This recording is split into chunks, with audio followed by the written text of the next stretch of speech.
Hey, what's going on, everybody? My name is Awesome582, and welcome back to Trinitycore 3.3.5 NPCBot Repack. Oh my god. Alright, so before they weren't all there. So today I'm going to do a little mini-series here on Naxxramas raiding. And if it does well enough, maybe I'll actually do the troubles of gearing these guys, and we'll take them through every raid on this repack so people can see what it's like playing with NPC bots that are pretty good. So today we're going to be doing the military quarter. As people know, military quarter is pretty fun. It's a 3-boss wing. You have Instructor Razuvious, you have Gothik the Harvester, and then you have the 4 Horsemen, which was a very famous battle, especially back in vanilla when you needed 8 geared tanks to do it. Because back in those days, your taunts could somehow miss. Here we are. Alright, so we're doing the military quarter first. This quarter, you can, at least in my experience and my skill, you can mostly do legit. You do have to cheese a little bit because the bots are, you know, their thing. And yes, in case anybody's concerned, I do click because it's just how it works, and also my targeting is not hitting any of the right targets. Now, the best thing about these bots is you can clear large trash packs with no concerns at all, because unlike regular players, this isn't a time period of the game where such ludicrous things like casting on the move were not common, right?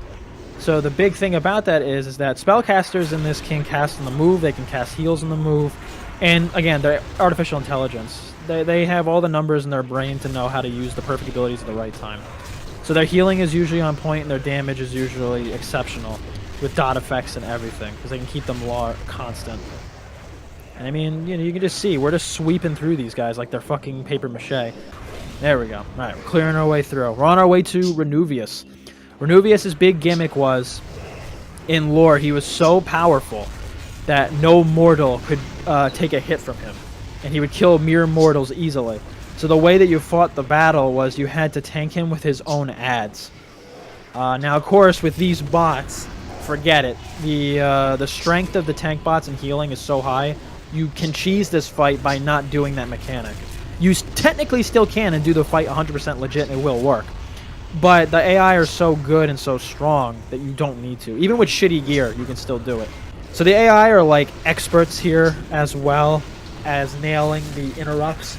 So everybody knows the Death Knight captains can cast on the Bone Shield ability that Death Knights have. And if they cast it, they can take like 1,000,000 more hits of damage. The AI are extremely quick at silencing it before it even happens. Yeah, they don't miss a fucking beat. These guys are ready. Okay, look at that. We don't even have to use any of our like real AoE abilities here. And yes, the AI do use Bloodlust, and Alliance do actually use Heroism, which was the Alliance counterpart to Bloodlust. But they are, they use it at the most inopportune times when we're not even fighting bosses. So you'll just get Bloodlust basically as soon as it's available. But you get Bloodlust, so that's something. Alright, so Razuvious. If everybody who's hardcore WoW knows this fight. Like I said, Razuvious' damage is supposed to be so high that no tank can take hits for too long. So the gimmick is that you use his adds to tank him. He also has some other abilities, like where he AoEs the group by hitting everybody. He throws knives on occasion to hit like spellcasters and healers that do a lot of damage. But again, our healers and stuff can handle it. So like I said, you can do this fight legit if you have mind control, if you hack your game to give yourself some sort of mind control, or you're a priest and you have it. Or, when you do 10-man, you can use the crystals, and these tanks actually know not to take the aggro off. But, because we are, you know, cheating and cheesing, we're going to cheese the fight just by fighting Razuvious straight on and crowd controlling his adds. So here we go. First boss fight in the military quarter. So you see they already AoE all down, look at all those damage abilities coming out. And here we go. Main tank is Baltus. It should be Baltus. Baltus is my one tank that's fully armed. I gotta get behind him. People are gonna yell at me because I'm doing it wrong. Here we go. Boom, boom, boom. It's funnier to me to hear how this fight sounds on my end because I only have one headphone in, so I'm not too loud for other people in my house. And so I can only hear like half the battle right now. So to me, it sounds very empty. To you guys, you'll hear the whole thing because I'm not fucking with like audio settings. It's just how I'm wearing my headphones. So as you see, Vareth's taking main aggro. And yes, Razuvious still does decent damage to them. I won't deny that. But he's not doing anything that's usually fatalistic. On occasion, the real shit happens, you know, where his real damage value comes in out of nowhere. And he'll hit you hard enough where he will one-shot a tank on occasion. But we have enough battle reses to be able to res them, so I'm not really concerned. See, he just used Icebound Fortitude. Yes, the AI do also warn you when they use like big level abilities like that. So like Guardian Spirit, like a priest will tell you. Icebound Fortitude, they'll tell you. I just saw him throw a knife at somebody. One of our hunters over there, I see him getting healed. In my opinion, if What's-His-Face, who makes these bots, actually ever watches this video, I would say, I am playing on an older version of your Repack, or your bots, I can't admit that. But I would say always, even your newer versions, you have to improve the Hunter AI somehow. I think they're probably the weakest out of all of them. His healing AI is on point for healing. The healing has always been really good. And his melee DPS are really good as well. But I think the rogues, at least, can use a little bit more, what's the word? They can use a little bit more DPS abilities. I see them using the same things. As I sit here clicking Sinister Strike over and over and over. There we go. As you see, Vareth died. But Balthus should be the one who's taking main aggro always. My boy is loaded up. Gmail, shut up. Work will have to wait. But yeah, like, Balthus should always be taking main aggro. He has a full tier set and everything on. And he's got a shield, so I mean, come on. I hear him dodging a lot of attacks. Yep, we got some of these guys getting in my way here. Let's do some different camera angles here. Rah. My favorite part about these bots, though, is that I will admit that outer lines do look like a real raid, where everybody's standing around on the outside. Oh yes, and back in these days, your Frost, I think Frost didn't have constant elemental minions yet, like they do today. So if I'm correct, they only summon them during fights, because that makes the most sense. Oh, Brutus is using, or Balthus is using his shield wall. Okay, we've only lost one tank. That's a huge improvement. We're getting them. I don't have poison on my weapons. Look at me. Yeah, we got him. All right, we're saved to this instance. All right, ladies and gentlemen who've never been to Naxxramas, welcome to Gothik's Chamber. I think, is that what it's called in here? No, we're just in military quarter.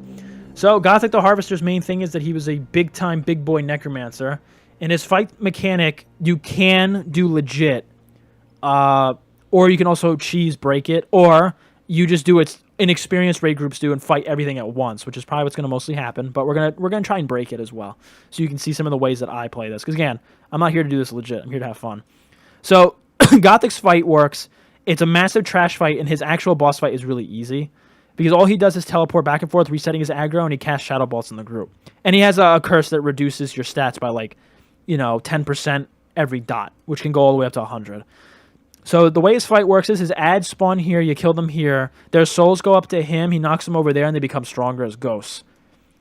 That's it. This fight is literally like a 5-minute fight of nonsense. So there we go, hit him with that. He stands there. He's supposed to teleport to the middle, but he doesn't always do that. The gate closes, he talks. He has a cool voice. I like the voice actors in this expansion. Alright, so as you can see, their souls bounce up, they knock into his little skull thingies, and then they bounce to the other side of the room. And then they become ghastly ghouls, or ghosts. So the way you can do it, if you want to break the fight, you just order them to attack, the bots glitch through the fence, and they kill them.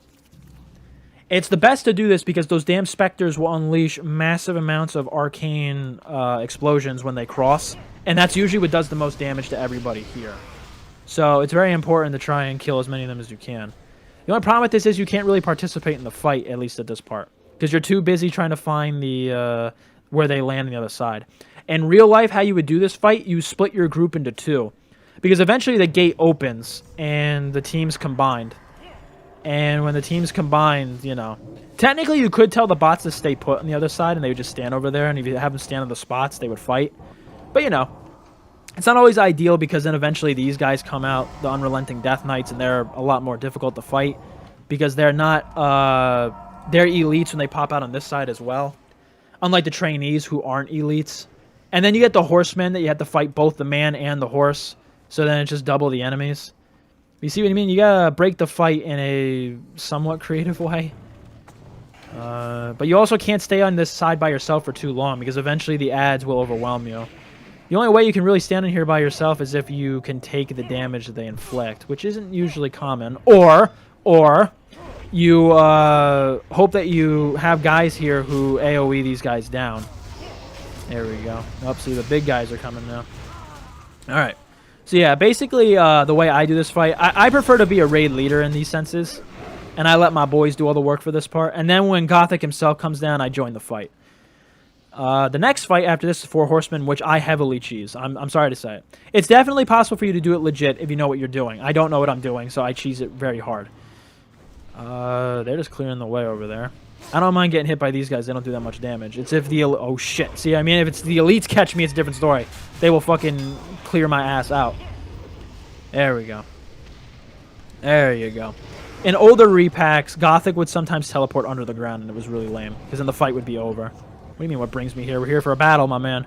A lot of this fight I'm probably going to cut, because this fight's not really... This is my least favorite fight in XRMS. This fight is very boring. Or he resets aggro every time he teleports from one half of the room to the other. So, you know... Oh, right, he's here now.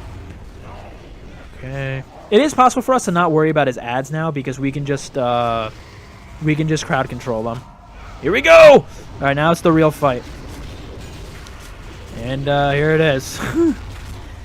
Gothik also has, I think, the least amount of health out of any boss. But it's also because his fight is a gimmick fight. It's not like a real raid fight, basically. It's just a trash fest. And as you can see, he changes aggro every time, and the group has to run constantly in between ways. Even though technically I think a real group would just leave a tank in one spot, taunt him, and then just wait for his dumb ass to run over. Because he takes too long. As you can see, Gothik's already down to half, so this fight's not that hard. Then he jumps to the other side, everybody runs at full fucking speed to the other side, and then that's it. As you can see, I have 3 dot effects, so all my stats are reduced by 30%.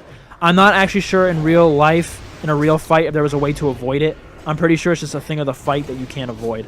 Which is really fine, because it doesn't do much. I mean, you can see, yeah, my dots are pretty heavy, and I'm losing a lot of my stats, but he's already dead, so...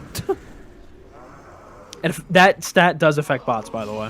Alright, boys and gals, we're on our way to 4 Horsemen. This is going to be the fight that's going to disappoint a lot of people who are actually curious how to do this fight. Because like I said, for me, personally, I didn't play WoW much back in the day, so I honestly don't know how to actually do the fight real. But I know how to cheese the fuck out of it, so that's what we're going to do. Where Blizzard wasn't fucking their employees. We miss those days. We miss these days. These are the days that everybody misses. The game was good in these days. This is at the height of WoW's power. Probably until Legion. Oh my god, you guys are gonna fuck us. We're gonna pull in. Alright, fucking pull him. You're gonna pull him anyway. Baltus trying to run up. Alright. I hope he got them all, because if he didn't, one will come through the door. Alright, 4 Horsemen. Like I said earlier in the video, once upon a time you needed 8 tanks to do this fight. And then in Nax, this was known to be the hardest fight back in Wrath of the Lich King, is what a lot of people said. We're about to make it the most pussy-footed fight ever. So the way I cheese this fight, I instant kill 2 of the Horsemen in the beginning, because I honestly don't know how to do the fight legit. Once upon a time, though, I was a little bit more brave, and I probably could be more brave now, and I only kill 1 of them at the start, which is usually one of the spellcaster guys. And then we'll fight the other 2, you know, mono to mono. Usually I kill, I usually alternate between these 2, and then I'll kill either Baron or Thane. So we'll start the fight by killing Sir Zeliot first. So you need to start the fight first, or because if you kill one of them before it's over, then it glitches out and then the fight doesn't really start. And fight on. All right. So what I'm gonna do is I'm going to, where's my kill command? Do die. Okay. Kill him. Kill his ass. Wow, we're getting all the big healing abilities, and I'm gonna kill Thane. All right. So I target these guys first, so the tanks pull their aggro, and then you. Oh, the only thing I know about the fight is you fight the spellcaster guys first before you fight the melee dudes, because these guys can do more damage to the entire group. Basically, they all cast like a mark of you and they deal additional damage. Then he casts like healing or holy abilities in the group, and she casts shadow abilities that hurt everybody, stuff like that. And then Baron and the other dude, well, the other dude can cast fireballs. Baron likes to hit people. Yeah, he's just like a big boneheaded idiot. This raid has dropped so many weapons. That's like its big gimmick. You get a lot of weapons that drop off this fight. Alright, now it's Baron's turn. Fuck you, Baron. He's going to be screaming for the next 5 minutes straight. Fear the might of the Scourge. Or feel the might of the Scourge. Baron's son is in, whatchamacallit? Not Scholomance. He's in, fuck is the name of the city that they purged? Stratholme. He's in the Stratholme dungeon. He's the final boss. Or at least in the olden days, he was the final boss. He drops a mount. That's why a lot of people would kill his son a lot. And boom. Military quarters over. This fight is the most anticlimactic because we have to cheese it hard. And now what's-his-face will yell at us. Yeah, that's fine. Open the box. Oh, he fucking dropped a sword. Oh, he dropped a tier set piece. The Gloves of Peaceful Death. So I'm going to assume those are Sir Zeliat's. He actually dropped a cool weapon. I know exactly what sword this is. Boom, look at that shit. Can't use it, but that's fine. I know who can use it. I have a paladin who has never been given a weapon. He will use it. Alrighty. So, guys, that is our first video. That is the first quarter. Next quarter, we'll probably do... We've technically already done Plague Quarter. So I probably won't do it again, unfortunately. Because, like I said, we've done Plague Quarter in the first video. I think Iraq Quarter will be the next. Because you actually don't have to cheese any fights here. Do it all legit. So stay tuned.